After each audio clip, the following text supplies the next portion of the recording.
Good morning. I'm Brian Reagan, and this is Tyler Kelly. And we are coming to you with Mornings with Brian and Tyler. And today we are in Luke chapter 8, verses 47 through 50. And if you don't mind reading those, Tyler. Alrighty. Now when the woman saw that she was not hidden, she came trembling and falling down before him. She declared to him in the presence of all the people the reason she had touched him and how she was healed immediately. And he said to her, "Daughter, be of good cheer. Your faith has made you well. Go in peace." While he was still speaking, someone came from the ruler of the synagogue's house, saying to him, "Your daughter is dead. Do not trouble the teacher." But when Jesus heard it, he answered him and saying, "Do not be afraid, only believe, and she will be made well." All right. So you have a couple things going on here. Jairus, and this is a testimony to Jairus's faith, to his discipline. Jesus might have already been to his house had it not been for the interruption of this woman. So, that's not a very good attitude. It's true. Well, if you're Jairus and it's your daughter who's near death, and someone comes and says she's dead, quit wasting Jesus' time.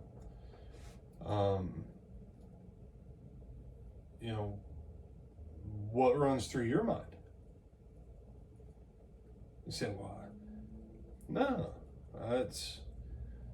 had this woman not interfered, Jesus probably already would have been to Jairus' house. You say, "Well, it was God's plan and design." Really? I don't know about you, Tyler. God gets blamed for all kinds of bad theology and poor logic, and so that people don't have to confront who they are inside. Well, in fact, maybe it's their theology and logic that's totally skewed. Could be. I think of what Romans said, "Let God be true and every man a liar." If it was your kid and someone else had delayed the means of them, and you say, no. But Jesus pauses for this woman after he draws her out. And it says, she explained what had happened, why she came. So it wasn't like it happened under like just 30 seconds or something. No, this took a little bit of time. But not only did she get healed, she was made whole. And again, you say, this is one of those where the modern translations dropped the ball. She was healed. Just because what caused her blood flow, the hemorrhaging, she's healed of it, meaning she's not going to hemorrhage anymore. But if you've dealt with chronic pain, or if you've ever known someone who's had, for lack of a better word, chronic surgery. I've known people that had back surgery that, Lord help, they'd have been better off if they would have tried to cultivate a life of faith than they were by the time the doctors got done. Being healed means your back will function, and all the scarring and everything else, not an issue anymore.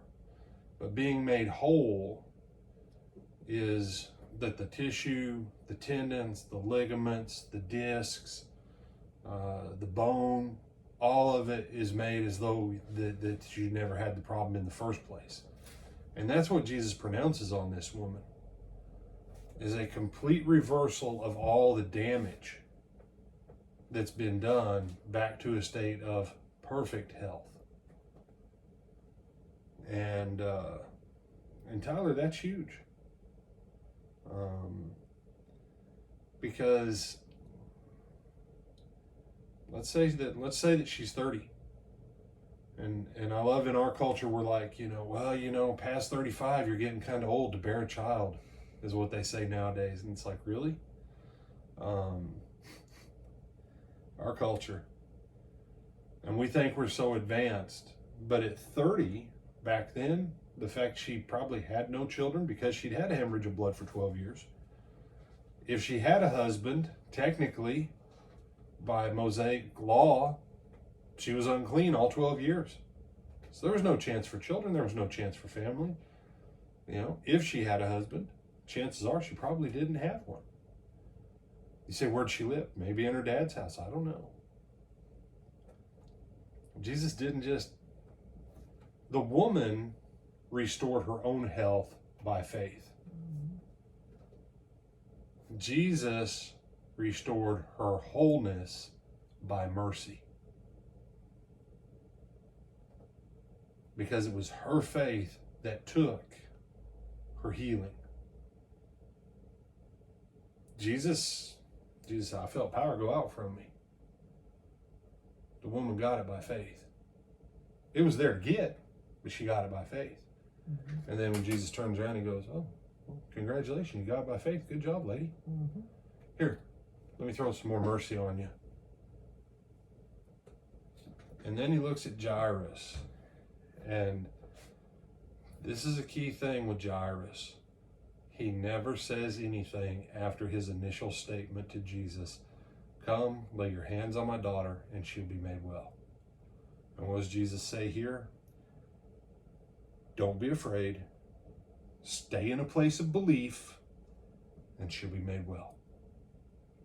Don't listen to them, and don't worry about what I've got going on with this lady.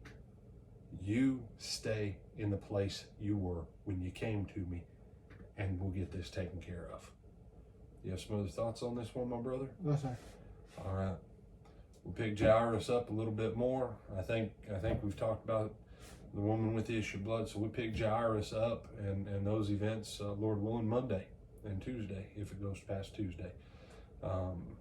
Till then, we'll see you back at 12:30 for our midday meditation.